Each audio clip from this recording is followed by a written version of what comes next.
Vamos a iniciar, abramos la Biblia en el libro de los Hechos, capítulo 20.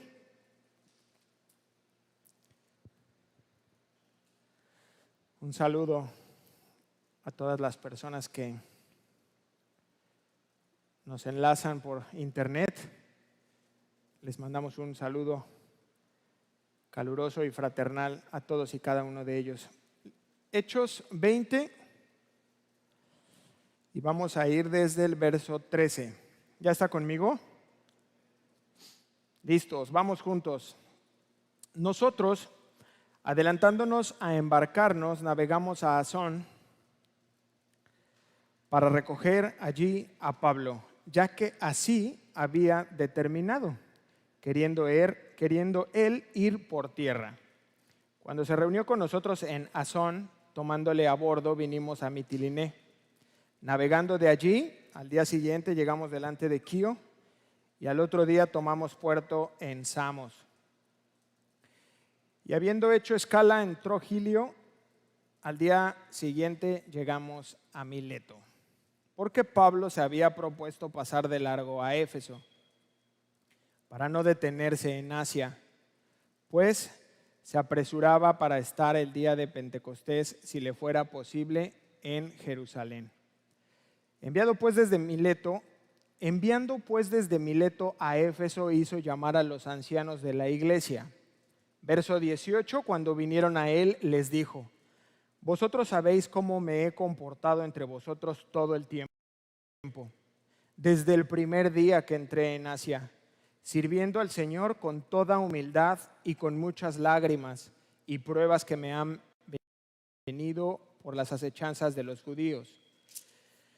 Y como nada que fuese útil he rehuido de anunciaros y enseñaros públicamente y por las casas, testificando a judíos y a gentiles acerca del arrepentimiento para con Dios y de la fe en nuestro Señor Jesucristo. Ahora he aquí, ligado yo en espíritu, voy a Jerusalén, sin saber lo que allá me ha de acontecer, salvo que el Espíritu Santo por todas las ciudades me da testimonio, diciendo que me esperan prisiones y tribulaciones. Pero de ninguna cosa hago caso, ni estimo preciosa mi vida para mí mismo, con tal que acabe mi carrera con gozo y el ministerio que recibí del Señor Jesús para dar testimonio del Evangelio de la gracia de Dios. Hasta aquí nos vamos a quedar esta mañana. Y vamos a orar para iniciar. Le pido que me acompañe. Señor, te damos muchas gracias por este tiempo. Disponemos nuestro corazón y pedimos de tu ayuda, Señor, para poder entender qué es lo que quieres hablarnos. Señor, hay una palabra para cada uno de nosotros en esta mañana. Señor, concédenos el estar atentos para tomar esa porción y llevarla en nuestro corazón, Señor. Yo te ruego esta mañana en el nombre de Jesús que tú contestes, Padre, a la necesidad, a la oración, al clamor de cada uno de los que están disponiendo su corazón en este tiempo. Oramos, Señor, por el predicador para que pueda ser tu palabra y tu espíritu hablando en el nombre hermoso de Jesús. Amén y amén. El título de la enseñanza es Una despedida emotiva. Una despedida emotiva. Y el día de hoy vamos a utilizar a manera de introducción lo que leímos en los versos del 13 al 16. ¿Cuál es el encabezado? Hoy necesito que participen conmigo, no me dejen solo. Viaje de Troas a Mileto. Eso dice el encabezado. Y precisamente en Troas fue que nos quedamos la semana pasada. Fue allí donde se cayó de un tercer piso el joven afortunado, mejor conocido como Eutico. Fue allá en Troas. Fue en Troas finalmente donde se reúnen los 9 misioneros que van hacia Jerusalén con un solo objetivo, y es el llevar una ofrenda específicamente de dinero hasta Jerusalén, ya lo estudiamos, pero es ahí en Troas donde finalmente llegan y se encuentran todos ellos. Y es en Troas donde determinan quedarse ahí por 7 días. 7 días dice que se quedan ahí. Y el último día, que es el primer día de la semana, o sea, el domingo, planeaban celebrar la cena del Señor, tener un tiempo juntos. Y vimos la semana pasada que Pablo se extendió en su predicación, que inicia al mediodía y se sigue predicando hasta la medianoche. Luego viene ahí una tragedia milagro, algo ahí complicado, que es la caída del joven Eutico. Verso 11, después de haber subido, baja Pablo, lo abraza, les dice, no está muerto, le vuelve a dar vida al Señor, el joven resucita, y después de haber subido y partido el pan y comido, reanuda la enseñanza, continúa predicando, dice la Escritura, por toda la noche hasta el alba, y salió. Y ahí nos quedamos la semana pasada. Verso 13, nosotros, adelantándonos a embarcarnos, navegamos a Asón para recoger allí a Pablo, ya que así lo había determinado, queriendo él ir por tierra. Pregunta, ¿por qué haría esto Pablo?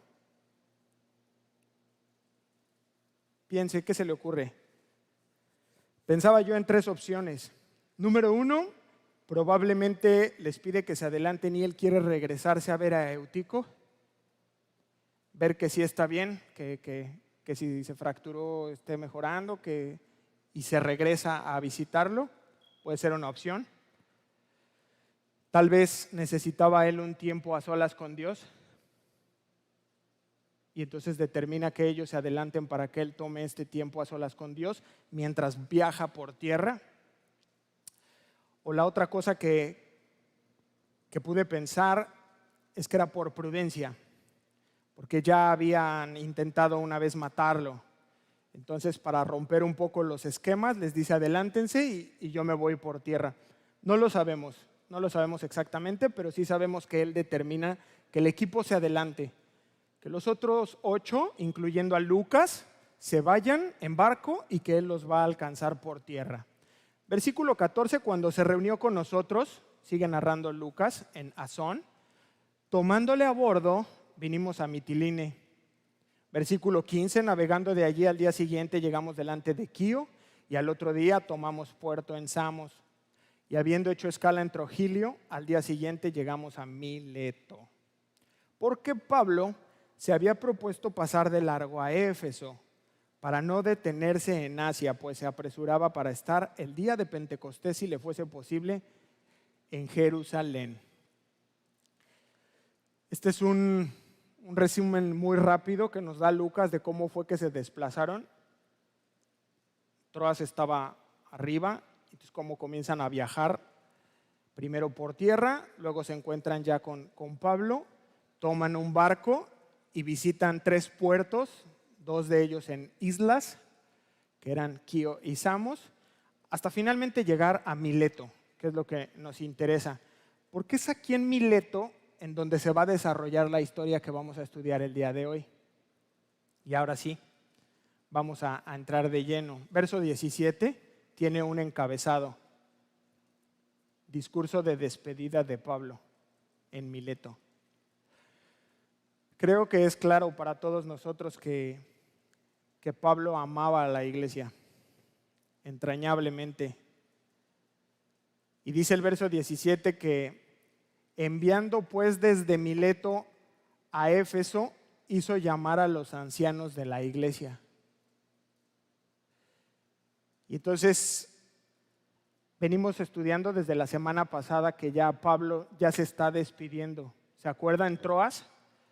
Él ya comienza a decirles, tal vez ya no nos vamos a ver. Y ahora es el turno de la iglesia de Éfeso.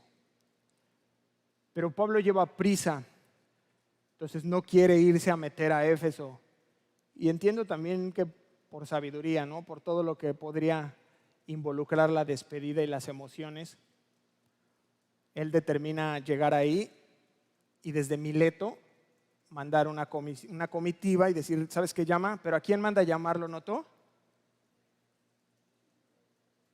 A los ancianos. Y yo personalmente creo que había un afecto particular de Pablo para con la iglesia de Éfeso, porque convivió con ellos 3 años. Y puede parecer poco, pero la verdad es que no es poco. Y vivir en esta iglesia 3 años debió de haber desarrollado en su corazón un cariño muy, muy particular. Piense por un momento, de una semana a otra, o sea, yo lo veo aquí. En una semana nos vemos la siguiente semana y me dicen, oye, ¿qué crees que pasó? ¿Qué pasó? Y pasan cosas. En una semana suceden muchas cosas. Ahora piense un poco más en un mes. Hermano, ¿se acuerda lo que le dije? ¿Qué tal? Sí, ya empecé el negocio. Fíjese que ya, y en un mes transcurren un montón de cosas. Ahora piénselo en un año. Hoy hace un año empezó lo de la pandemia, ¿no? Hace más o menos estas fechas. O sea, fíjense todo lo que puede suceder en un año. Bueno, pues él estuvo 3 años. Entonces, debe de haber estado muy involucrado su corazón, tanto de Pablo con la iglesia como de la iglesia con Pablo. Y el hecho de irles a decir, me voy, ya no nos vamos a ver más, no hombre. Pablo dijo, no, mira, mejor nada más llama a los ancianos, que espero que tengan un poquito más de capacidad de manejar esta situación, porque las despedidas son así. Las despedidas son muy emotivas, hay muchas emociones de por medio cuando son las despedidas y usualmente son tristes. Y por eso este mensaje, yo creo que y el que sigue, y tal vez no sé si logre terminar todo el capítulo la siguiente semana, pero si no, van a notar eso, va a haber tristeza, va a haber mucha tristeza en el mensaje. Pero yo meditaba un poco lo que Pablo le va a decir a la iglesia cuando se despide. Y si el día de hoy nosotros tuviéramos la posibilidad de invitar a Pablo y que nos diera ese mensaje, nos diría prácticamente lo mismo que a esa iglesia. Por eso es importante que estemos atentos a lo que les sugiere Pablo. ¿Ok? ¿Están conmigo todavía? Porque estas palabras que le dijo Pablo a aquella iglesia siguen vigentes hoy. Y entonces nosotros tenemos que estar atentos. Pero es muy importante que notemos algo, y es que él se está dirigiendo a los ancianos. ¿Ok? A los ancianos de la iglesia. O sea, este discurso está centrado a los líderes de la iglesia. Abra por favor su Biblia en Hebreos. Hebreos capítulo 13, por favor.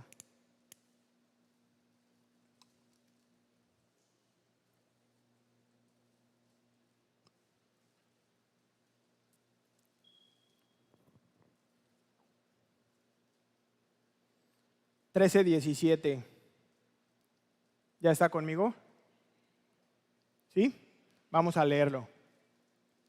Obedeced a vuestros pastores y sujetaos a ellos, porque ellos velan por vuestras almas, como quienes han de dar cuenta, para que lo hagan ¿cómo?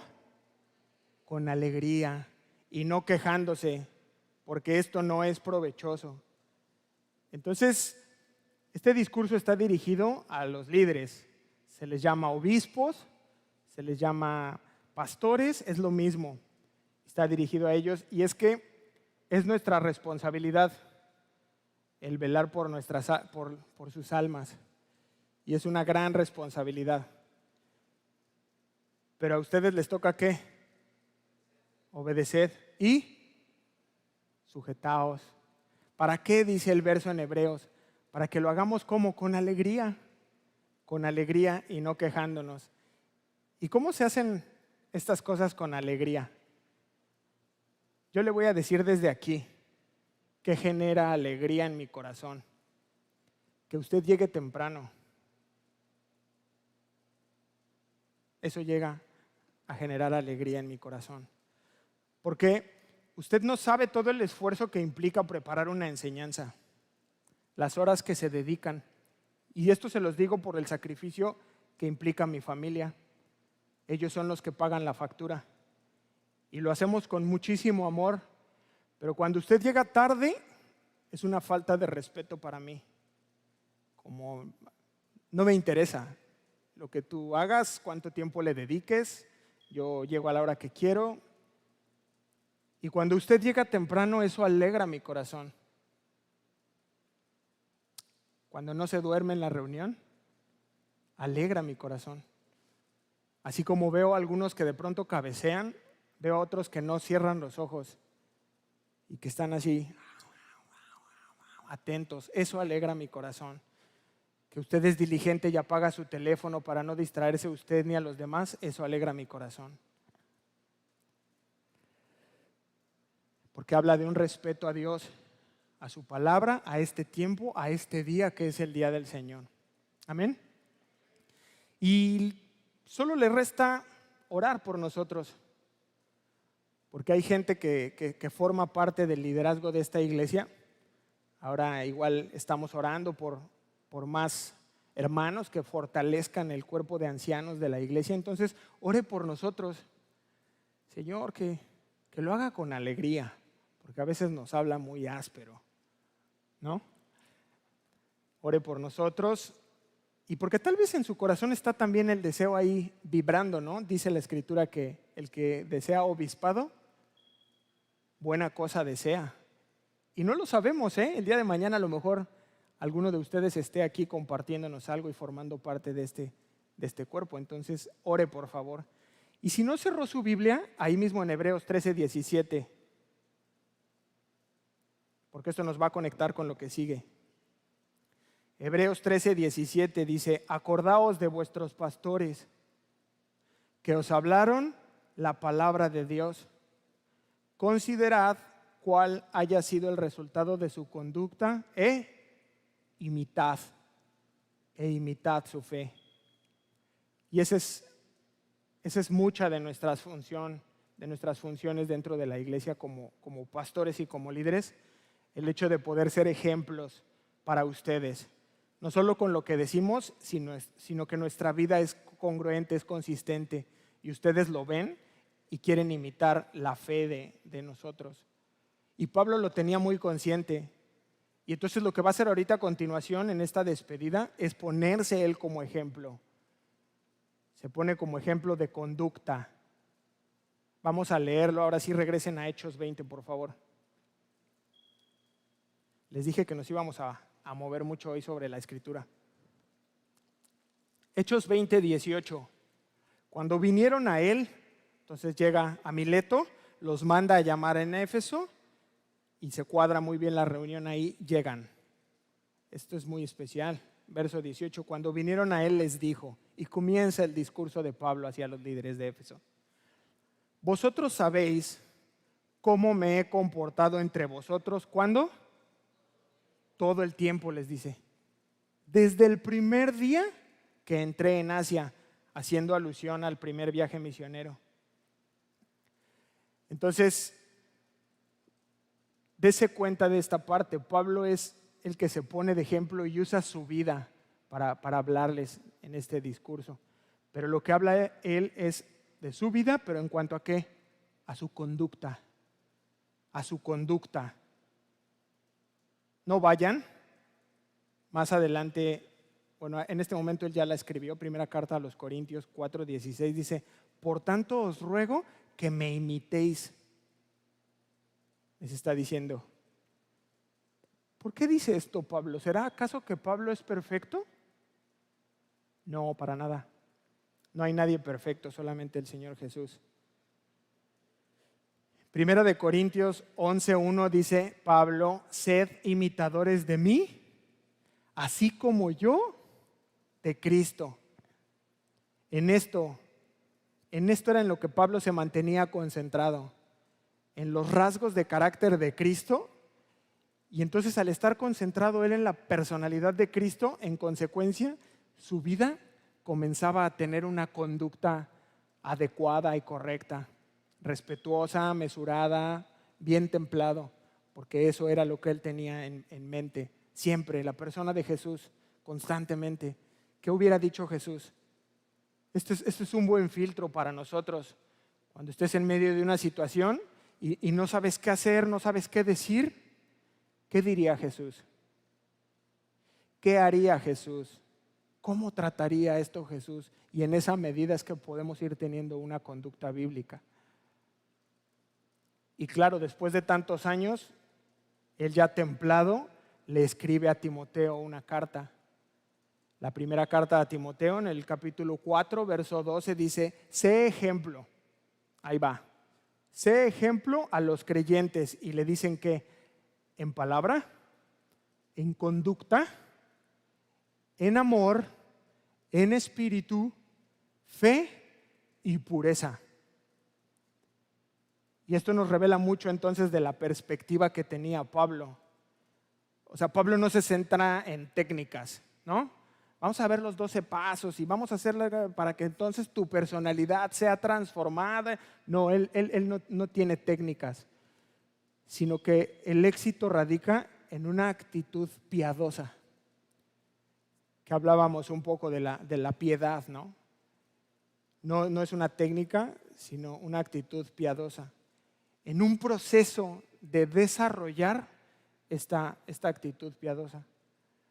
Y entonces, antes hablábamos de una manera, ¿cierto o no? Y ahora hablamos de otra manera.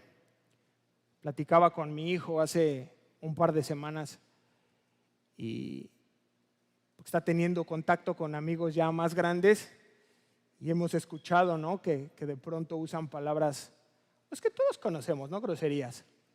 Y entonces yo hablé con él y le decía: hijo, a ver, yo sé que estás escuchando palabras como esto. Y entonces hasta abrió sus ojos así, ¿no? O esta. A ver, yo hablaba de esa manera y los conocía. Pero hay un lenguaje más limpio que las groserías pretenden insultar y lastimar. Y tú puedes insultar a alguien y lastimar a alguien sin usar una leperada, ¿eh? Digo, entonces, eso es de lo que está hablando Pablo, ¿no? Desarrolla esa parte. Oye, pues antes era un lépero, pero ya estoy atento de eso, estoy tratando de comenzar a modificar mi forma de hablar. Ya no insulto, ya no agredo con mis palabras, sino empiezo a modularlo y a tener cuidado de ellos. Hablar de cierta manera, le dice Pablo también, en palabra, en conducta, porque antes hacíamos las cosas de una manera, pero una vez que tú conoces de manera personal a Dios, tú comienzas a hacer las cosas de una manera diferente. Ojo, no perfectos, nos seguimos equivocando, pero venimos al lugar correcto, nos arrepentimos y comenzamos, y nos volvemos a equivocar y volvemos a venir al lugar correcto, nos arrodillamos delante del Señor, le pedimos perdón y volvemos a comenzar, y nos volvemos a equivocar y volvemos a venir 70 veces 7. Y el Señor nos perdona, pero empieza a haber un cambio en nuestra forma de hablar. Y si antes maldecía, ahora bendigo. Y si antes hacía a la mala las cosas y robaba, hoy comienzo a hacer las cosas diferentes. En palabra, en conducta, en amor. Amamos. Inevitablemente, tú conoces a Jesús, quita tu corazón duro, pone un corazón de carne, inevitablemente comienzas a amar hasta quien te agrede y entiende sus palabras. Dice, ama al que te hizo mal, bendice al que te maldice. Y tú dices, es cierto, o sea, no quiero, y la verdad es que sí le quiero echar una maldición, pero está ese corazón nuevo y comenzamos a amar. En palabra, en conducta, en amor, en espíritu. ¿Qué es esto del espíritu? Nuestros afectos. Lo que antes me llamaba, lo que antes me atraía, comienza a ser cambiado, y ahora muchas veces es porque alguien está orando por nosotros, pero ahora ya te empieza a dar náuseas estar conviviendo con ese mismo grupo de personas. Ya empiezas a sentirte incómodo, ya esas conversaciones ya no son divertidas. esos juegos de cartas, esos tiempos ahí ya te comienzan a desagradar. O sea, nuestros afectos comienzan a cambiar por ese corazón nuevo que nos ha dado el Señor, en fe y en pureza. Lo que decíamos, ejemplos. O sea, nosotros vemos a nuestros pastores y son ejemplos de fe. Hay un montón de testimonios aquí en Casa de Oración. Viene el pastor Sergio Dueñas y platica con nosotros y no vea sus ojos. Estoy platicando con él y mientras lo miro me entero que cada uno de esos ojos, uno era de una niña y otro era de un niño. Milagros de fe, porque atravesó su prueba y la padeció, pero salió adelante. Y entonces Pablo dice, mira, imiten nuestra fe. Y ahí están ellos, nuestros líderes, nuestros pastores, y aún si tú quieres ir más allá en la historia, hay grandes hombres de Dios que son testimonios vivos de la fe. ¿Para qué? Para que los imitemos y sigamos confiando en ellos. Entonces, vemos esta perspectiva que tiene Pablo, que como les decía, no se centra en técnicas, sino en desarrollarlo. No nos condenamos, intentamos y caemos y volvemos al principio y volvemos a intentarlo y volvemos a caernos y nos volvemos a levantar y vamos continuando y lo desarrollamos, ese carácter piadoso. Entonces, entendemos ya un poco mejor la perspectiva que tenía Pablo del ministerio, cómo lo veía y cómo en este momento él tiene un sentimiento porque se está despidiendo de ellos y que no los volvería a ver. Y al saber esto, Pablo quiere dejarle muy clara a la iglesia ciertas cosas. Él sabe ya, ellos todavía no se enteran que ya no lo van a volver a ver, pero él sí lo sabe por el Espíritu. Y entonces quiere dejarles estos puntos muy claros a la iglesia de Éfeso y por eso llama al liderazgo. De hecho, es el primer discurso, bueno, más bien el único discurso en el libro de los Hechos que está dirigido exclusivamente a creyentes, a cristianos. Todos los que hemos venido viendo son sermones evangelísticos, en donde Pablo está predicándole a judíos o a gentiles, o bien lo otro que hemos visto son defensas que presenta Pablo ante cónsules, ante concilios, pero esta es la única y por eso es bien importante. Verso 19, ponga sus ojos ahí.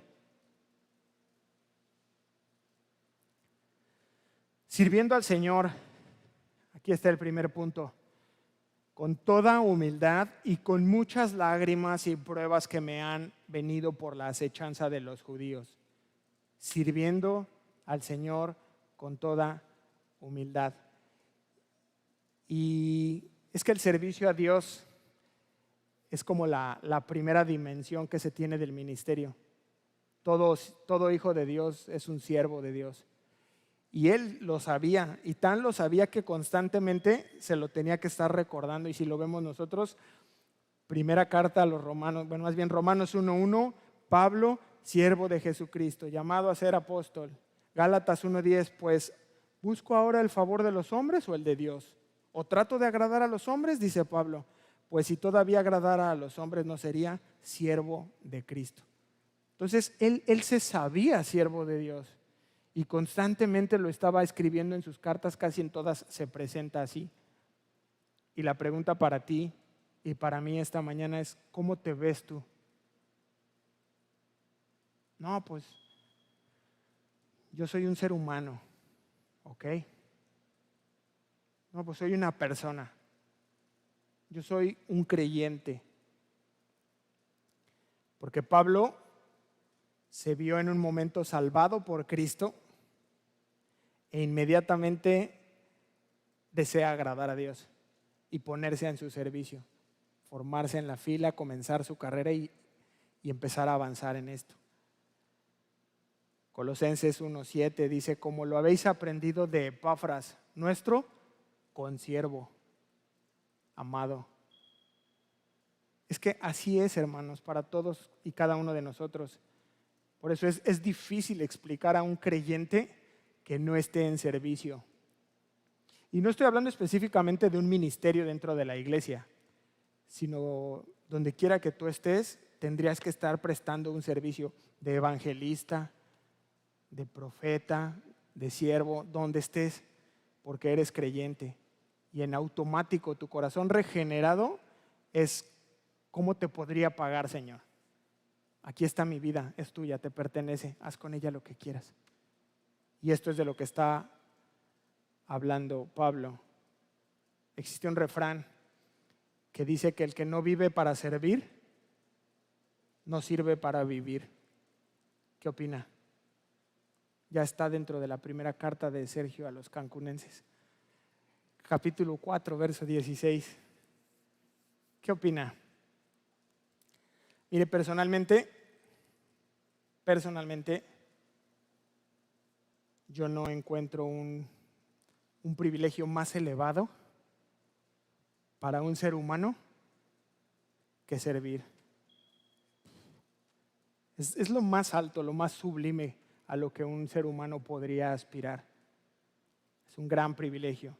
Y yo anhelo en mi corazón poder transmitírselos así. Que ustedes puedan ver en mí gozo. Que no es un pesar, que lo hago de todo corazón. Amén. Y que tal vez con ello en algún día usted se ha despertado este deseo de servir. Pero dice sirviendo al Señor con toda, ¿qué? Humildad. Humildad. ¿Qué es la humildad?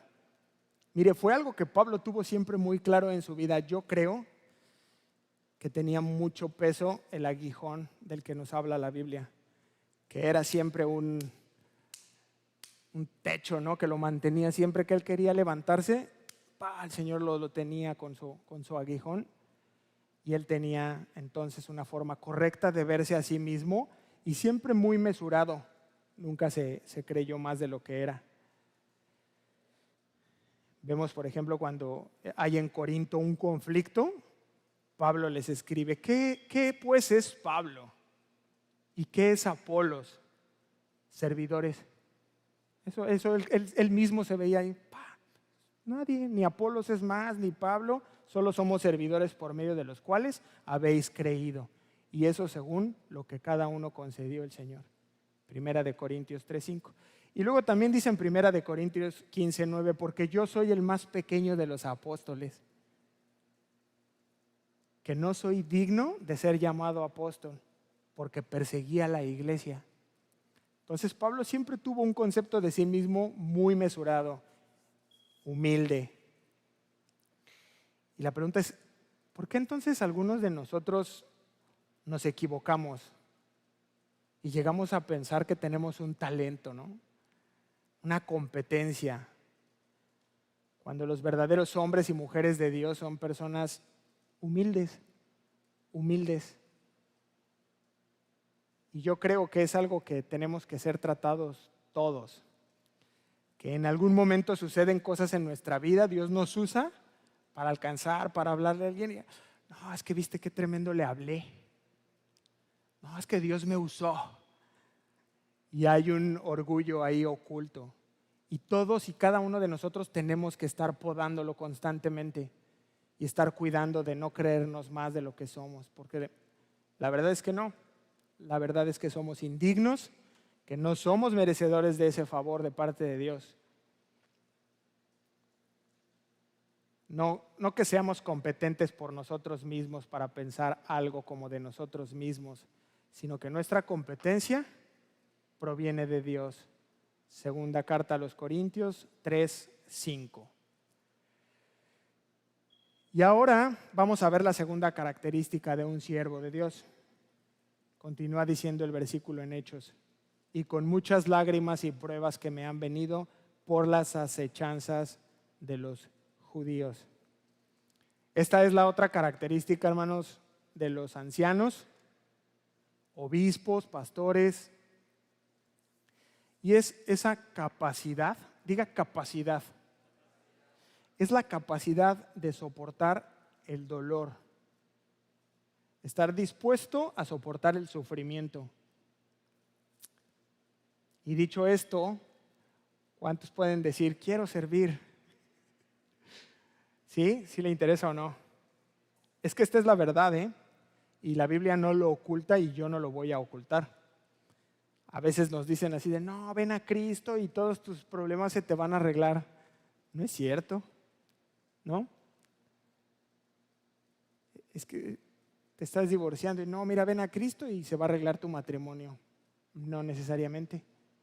No, es que mis hijos están en rebelión. Ven a Cristo y van a venir a... No necesariamente. Y cuando nosotros hablamos del Evangelio de esa manera, después las personas se desilusionan y se vuelven al mundo completamente. Dicen, no, hombre, estos cristianos me mintieron. Y entonces vemos en esta porción de la Escritura que no es así, ¿no? Primero, servir. Y ya que estoy sirviendo, tengo que tener en cuenta dos cosas: humildad y va a haber dolor. Y ahí ya es cuando algunos dicen, no, mira, pues aquí sentado mejor. Aquí es menitos el dolor. Pero tenemos un ejemplo. Y fue Cristo Jesús. Él fue el primero. Acompáñeme a Isaías 53, por favor. Isaías 53.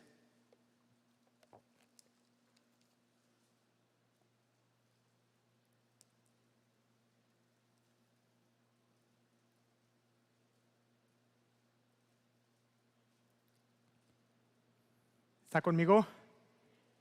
Venga. Isaías 53 inicia con una pregunta y dice, ¿quién ha creído a nuestro anuncio? ¿Y sobre quién ha manifestado el brazo de Jehová? ¿Se ha manifestado el brazo de Jehová? Subirá cual renuevo delante de él, está hablando de Jesús, y como raíz de tierra seca, no hay parecer en él ni hermosura. Le veremos, mas sin atractivo para que le deseemos. Ahí está, despreciado y desechado entre los hombres, varón de dolores, experimentado en quebranto, y como que escondimos de él su rostro, fue menospreciado y no le estimamos. Ciertamente llevó él nuestras enfermedades y sufrió nuestros dolores. Y nosotros le tuvimos por azotado, por herido de Dios y abatido.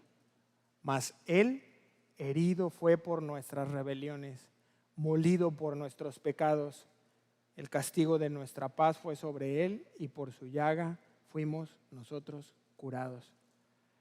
Ahí está, con muchas lágrimas y pruebas. Y el Señor al frente de la creación dice, yo paso, y es Él quien nos pone ejemplo. Pero ahora que hablamos de Pablo, muy rápido, yo encuentro que hay tres áreas que le ponían muy triste a Pablo, que lo hacían sufrir. La primera de ellas era la condición de los perdidos. Eso lo entristecía mucho. Romanos 9, 2, 3 dice que tengo gran tristeza y continuo dolor en mi corazón porque deseara yo mismo ser anatema, separado de Dios, por amor a mis hermanos, los que son mis parientes según la carne. Esto era algo que le generaba mucho dolor a Pablo. El haber encontrado a Cristo, el haber recibido la salvación y saber que había gente de su familia que se estaba perdiendo. Y entonces había tristeza y continuo dolor. Otra cosa que le generaba angustia, y lloraba por los cristianos débiles que estaban en sus luchas y que estaban otra vez envueltos en pecado. Esto también en 2 Corintios 2:4 dice, porque por la mucha tribulación y angustia del corazón os escribí con muchas lágrimas, no para que fueseis contristados, sino para que supieseis cuán grande es el amor que os tengo. Esto era otra cosa que lo entristecía mucho a Pablo. Y la última de ellas era la amenaza que representaban los falsos maestros para la iglesia. A los filipenses, en el capítulo 3, 18, y hay otras citas, dice, porque ahí andan muchos, de los cuales os dije muchas veces, y aún ahora lo digo llorando. son enemigos de la cruz de Cristo.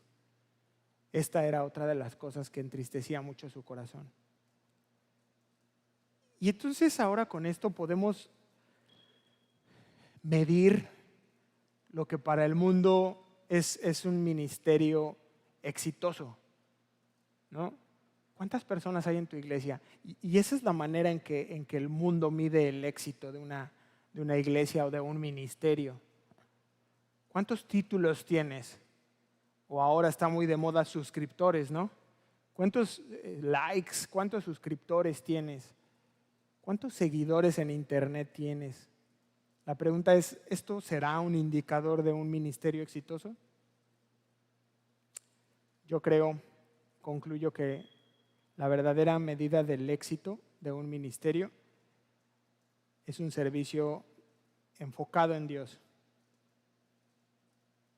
dedicado única y exclusivamente a buscar agradar a Dios. Cuando usted y yo disponemos eso en nuestro corazón, tendremos entonces, número uno, la disposición a servir. Pues yo deseo servir. Y vamos a ser siervos humildes, dispuestos a padecer el sufrimiento, cualquiera que sea este. Vamos a decir, adelante. Y entonces podríamos hablar de un ministerio exitoso, si somos servidores de este tipo. Amén. Versículo 20. Y como nada que fuese útil he rehuido de anunciaros y enseñaros públicamente por las casas. Aquí hay otro aspecto importante y es la enseñanza. La enseñanza. ¿Lo pudo ver? Verso 20. Y como nada que fuese útil he rehuido de anunciaros y enseñanza. La enseñanza es otra característica de un buen ministerio. Y Pablo quería dejarles esto bien claro a los líderes y pastores, obispos, dirigentes, como quieras llamarle, de Éfeso. Hey, enseñen, abran la Biblia, enseñen la Biblia. Por eso nosotros estudiamos la Biblia verso a verso. Algunos ministerios, usted llega el domingo y dice, no, pues hoy vamos a hablar del amor. Amén. Hoy vamos a hablar de la crucifixión, de la resurrección. El próximo domingo llegas y del cielo, y el otro del infierno, y el otro del perdón, y llegas expectante. No está mal. Esa es una forma de predicación y se llama temática. Pero nosotros preferimos ir verso a verso para no dar espacio al error y que la Escritura nos vaya enseñando. Y entonces yo doy todo el consejo de Dios. Amén. Este mismo versículo, fíjese qué especial como lo traduce la Biblia al lenguaje actual. Dice, nunca he dejado de anunciarles a ustedes todas las cosas que les ayudarán a vivir mejor. Todas las cosas que les ayudarán a vivir mejor. Ni de enseñarles en las calles y en las casas. O sea que Pablo enseñaba a judíos y a gentiles. En las casas y en las calles, de día y de noche. Por 3 largos años lo hizo en Éfeso y le está hablando a ese auditorio. No era algo nuevo que se le estaba ocurriendo a Pablo ahí como, pues la enseñanza. No. Pablo tenía muy claro todo el Antiguo Testamento y seguramente aquí tenía en mente, ya no quiero que vaya, yo se los voy a leer por cuestión de tiempo. Pablo tenía en mente el Salmo 49 al 10 que dice, he anunciado justicia en grande congregación. He aquí no refrené mis labios, Jehová, tú lo sabes. No encubrí tu justicia dentro de mi corazón y he publicado tu fidelidad y tu salvación. Y cierra diciendo, no oculté tu misericordia y tu verdad en gran asamblea. Y es lo mismo que les está diciendo Pablo. Yo no escondí nada. Yo no guardé el consejo, se los entregué y los enseñé en todo momento.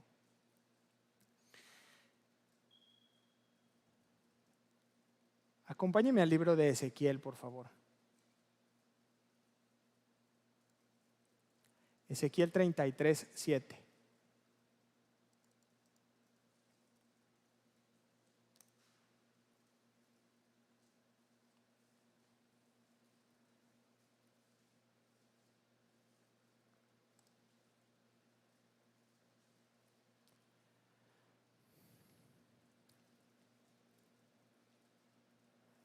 ¿Listos?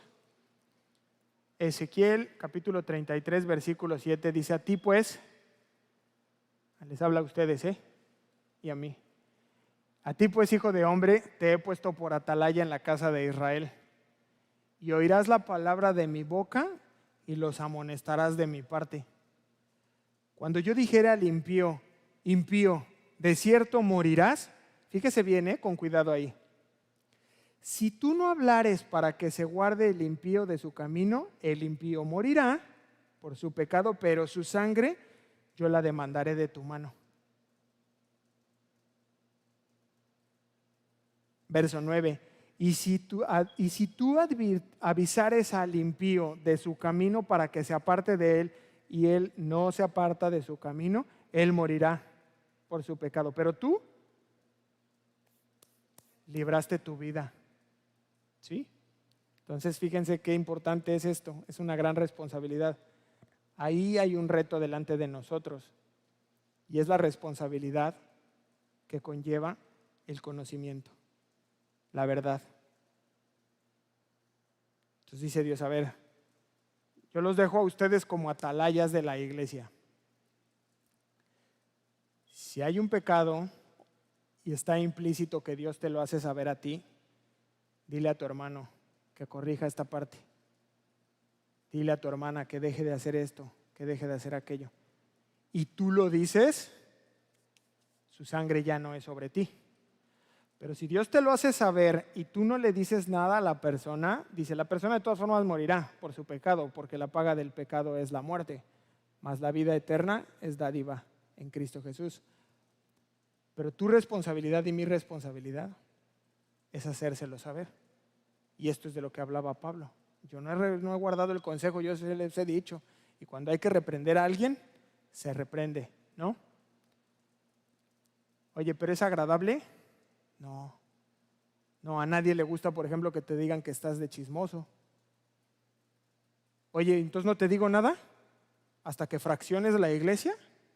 No. Si lo vemos en una perspectiva bíblica, es parte del amor. Lo que pasa es que entendemos el concepto de amor muy mundano, muy abrazo, muy ay, con cariño. ¿Cómo le dices a alguien chismoso más bonito? No se puede, ¿no? Entonces tú llamas a la persona y le dices: oye, hermano, a ver. Y si tú ves que lo está tomando con ligereza, le dices: a ver, hermano, estás de chismoso. Es parte del amor. Y si tú eres creyente, tienes la capacidad de parte de Dios de irte a tu casa enojado, sí, incómodo, sí, molesto, sí, pero tú vas delante de Dios y, a ver, estoy de chismoso. Esa es la verdad, Dios. Y comprendes que forma parte del amor. Y en ese amor se te está corrigiendo. Si tú lo entiendes así, lo asumes, lo llevas delante de Dios, vas a comenzar a crecer. ¿Cuántos pueden decir amén? Esta es la verdad, ¿eh? ¿Y qué pasa? Truenas. Me voy. Es que no hay amor. ¿No hay amor? O más bien mi concepto de amor está equivocado y está incompleto. A ver, yo no estoy hablando de nadie, ¿eh? Estoy hablando de mí.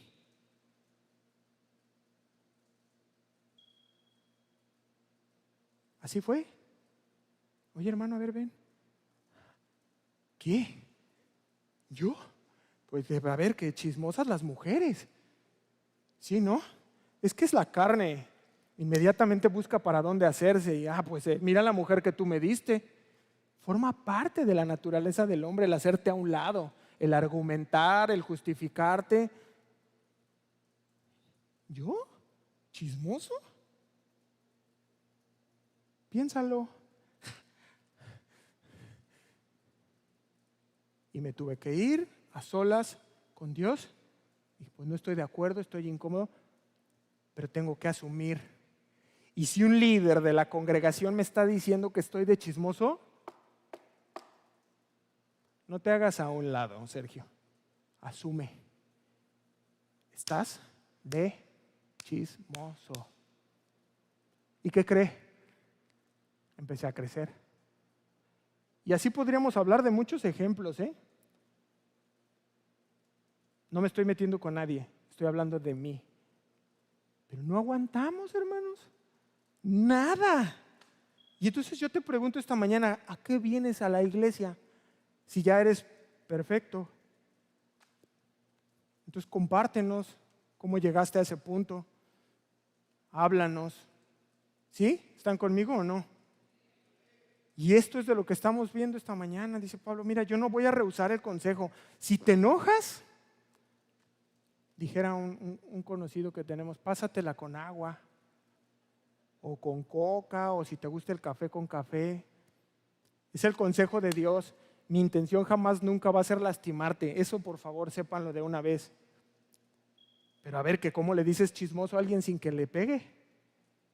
Te raspa, desde luego que te pega durísimo. No voy a rehusar el consejo. Mi consejo para ti y para mí es que tengamos un concepto amplio y correcto del amor de Dios. Y esto y la corrección son parte del amor de Dios. ¿Amén? ¿Ya se enojaron conmigo? ¿Sigo? Versículo 21. Testificando a judíos y a gentiles acerca de qué. Chequen los 2 puntos, ¿eh? Testificando a judíos y a gentiles acerca de él. No los oí. ¿Uno más? Así es, estoy haciendo programación neurolingüística. Arrepentimiento para con Dios y de la fe. Ahí están los 2 aspectos. Y de la fe en nuestro Señor Jesucristo. Hay algo de lo que está hablándoles Pablo en este versículo, no sé si lo alcanzó a ver. Testificando a judíos y a gentiles acerca del arrepentimiento para con Dios y de la fe en nuestro Señor Jesucristo. Eso se llama evangelismo. Pablo dice en su corazón, ya no los voy a volver a ver. No dejen de servir. No dejen de servir con humildad. No ignoren que van a sufrir. La van a pasar mal. Sépanlo de antemano, pero adelante. Agarrados de la mano de Jesús van a poder lograrlo. Y ahora les dice, no dejen de evangelizar. No dejen de evangelizar. Debe formar parte de todos los ministerios, en todas las iglesias de todo el mundo. Fue la gran comisión que dejó Cristo Jesús. Id a todas las naciones y predicad en el nombre del Padre, del Hijo y del Espíritu Santo. O sea, lleven las buenas nuevas. Forma parte del corazón de Pablo. Y era una de sus grandes pasiones. Si algo apasionaba a este hombre era el evangelismo. Y no reparaba quién fuera, hombre, mujer, lo hemos visto en todo el libro de los Hechos. Si era pobre, si era rico, si era autoridad, si estaba donde estuviera, él le predicaba. Usaba el Antiguo Testamento, llegaba a la cruz, crucifixión, resurrección, Cristo resucitado. Y en este solo versículo, me encanta. Está perfectamente equilibrado lo que la Escritura nos enseña de justicia y verdad. Justicia y verdad. Arrepentimiento para con Dios, primera parte. O sea, pecamos contra Dios, ¿no? El evangelismo se compone de eso. A todos en algún momento nos llegaron y nos hicieron saber eso a través de la Escritura, como, oye, pues, ¿has mentido? Sí, eres mentiroso. ¿Has robado? Bueno, sí, alguna vez cuando era chiquito, un sacapuntas, ladrón. ¿Has usado el nombre de Dios en vano? Y entonces la misma Escritura, hasta llegar a un punto, Romanos 10:17, dice que así que la fe es por el oír y el oír por la palabra. O sea, realmente nosotros nunca hemos escuchado, pero comienza a llegar la palabra y tú empiezas a entender. Tus ojos son abiertos y comprendes como el hijo pródigo. Dices, he pecado contra el cielo. Todas estas cosas que yo he venido haciendo como he venido viviendo hasta el día de hoy. Y te rompe el corazón. Viene la condenación, porque te sientes fatal. Esta es la condenación que viene por esta revelación de escuchar la palabra. Pero Dios no nos deja así, es increíble. De manera simultánea, tú ves su mano extendida. Si estás verdaderamente arrepentido, tú clamas y ves la mano de Cristo. Ves la posibilidad de Dios diciéndote, no te condeno más. Esto a mí todavía me contristó más. Estaba en el piso, tendido. Y no podía levantar mi rostro. Le decía como Pedro, Señor, yo soy indigno. No te condeno más, ven. No, Señor. Y ahí está la segunda parte. Fe en nuestro Señor Jesucristo. Si tú crees esta parte, ya no hay más condenación, sino vienes a salvación, a restauración. Como bien comenta Matthew Henry, dice, una fe sin arrepentimiento sería incapaz de obtener el perdón de pecados. Un arrepentimiento sin fe no puede alcanzarnos la justicia de Dios. Así que no hay fe genuina sin arrepentimiento sincero. ¿Me siguió? Se lo voy a repetir. Una fe sin arrepentimiento sería incapaz de obtener el perdón de pecados. Un arrepentimiento sin fe no puede alcanzarnos la justicia de Dios. Así que no hay fe genuina sin arrepentimiento sincero. Vamos a 1 Corintios 9:19, por favor.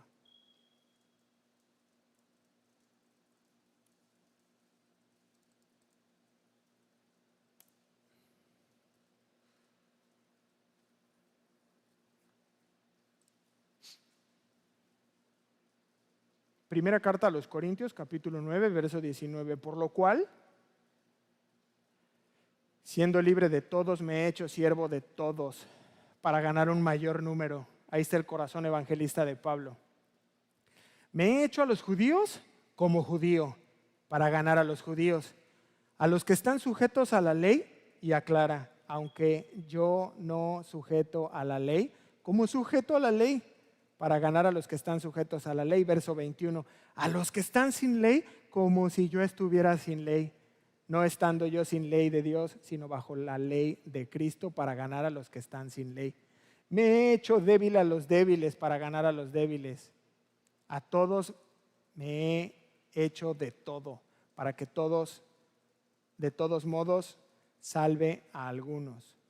Y esto hago por causa del Evangelio, para hacerme partícipe de él. Pablo era un evangelista. Y ahí está la prueba. A todo se hizo. Verso 22. Ahora, he aquí ligado en espíritu, Hechos 20:22. Ahora he aquí ligado yo en espíritu, voy a Jerusalén, sin saber lo que allá me ha de acontecer. Un poco de humildad ahí. Sí sabía lo que venía. Verso 23, salvo que el Espíritu Santo por todas las ciudades, ¿qué dice? Me da testimonio, diciendo que me esperan prisiones y tribulaciones. Entonces dice, miren, voy a Jerusalén, no sé qué me espere allá, pero me imagino, ya tengo idea, porque miren, ya cada lugar que llego, dice Pablo, hay movida. Y ya lo hemos ido acompañando, hemos aprendido muchísimo, ha ido a las cárceles, lo han apedreado, lo han aventado, lo han querido matar. Entonces dice, no sé bien qué me espera allá, pero ya el Espíritu Santo me ha hecho saber que prisiones o tribulación. Y por eso ya no voy a ir. Dice, allá voy. No era algo que le tomara por sorpresa. Lo sabía perfectamente. Es más, lo supo en su llamado. Cuando lo estudiamos que Saulo es alcanzado, después Ananías le dice, ve y pone, no, dice, pero él ha hecho gran persecución a la iglesia. Ve Ananías, porque yo le mostraré cuánto le es necesario padecer por mi nombre. Entonces Pablo lo sabía. Ananías se lo compartió. Lo había vivido desde que empezó, lo estaba viviendo y sabía con toda claridad que le sobrevendrían. Pero Pablo tenía una fe inquebrantable. ¿Pudo escuchar el mensaje del domingo? Se los compartí a algunos. ¿Cómo está tu fe, hermano, hermana, jóvenes? ¿Cómo está tu fe? ¿Ya te cansaste de las montañas?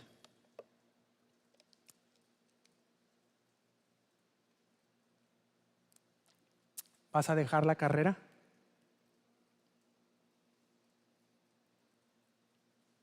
O tal vez tú que nos escuchas por internet estés desanimado, o tal vez ya te saliste del camino, pero debes saber algo. Estás a tiempo de arrepentirte y volver al camino, a la lucha, a la batalla del camino angosto. De todo corazón te lo digo, Dios te perdona si te arrepientes. Todavía hay gracia delante de nosotros. Arrepiéntete, ten fe y vuélvete a Jesús de todo tu corazón y vamos adelante. Amén. Verso 24, pero ninguna cosa hago caso, dice Pablo. Con este versículo vamos a terminar por hoy. Pero de ninguna cosa hago caso, ni estimo preciosa mi vida para mí mismo con tal que acabe mi carrera. ¿Cómo? Con gozo. ¿Y qué más? Y el ministerio que recibí del Señor Jesús para dar testimonio del evangelio de la gracia de Dios. Pablo le está diciendo a los líderes de Efesio y a nosotros el día de hoy: todo esto que les he compartido, dice Pablo, yo lo tengo claro. ¿Y saben qué dice? De todas esas cosas no hago caso. No hago caso, dice Pablo. O sea, no me dejo distraer. Recordemos que él usaba figuras como una carrera o como una pelea, la armadura de la... Tú no corres, tú no compites distrayéndote con tu WhatsApp y tu tal. Entonces él dice, de todo eso tengo, pero no me distraigo, me mantengo concentrado. Tú no pelearías una batalla de cuerpo a cuerpo con espada y armadura y te pondrías a ver tu Facebook. Si él tiene eso en mente y dice, me mantengo concentrado. De todo eso lo tengo claro, o sea, no lo ignoro, no hago caso. Me mantengo concentrado, no me dejo distraer. Tengo una convicción inquebrantable. Hasta el final, voy a llegar hasta el final. Estoy seguro de Jesús y de que me va a llevar hasta el final. No voy a parar, no me voy a detener.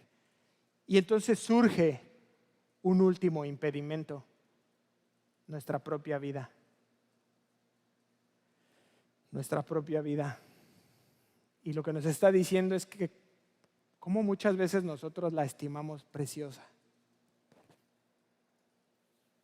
Pero aún esto, Pablo dice, lo hago a un lado. Lo hago a un lado y termina con tal de que acabe mi carrera. Pero agrega algo increíble, con gozo. Con gozo. No así de, ay, no, es que carrerita, de haber sabido ni le entraba, ¿no? Y a veces somos creyentes de ese tipo, quejosos.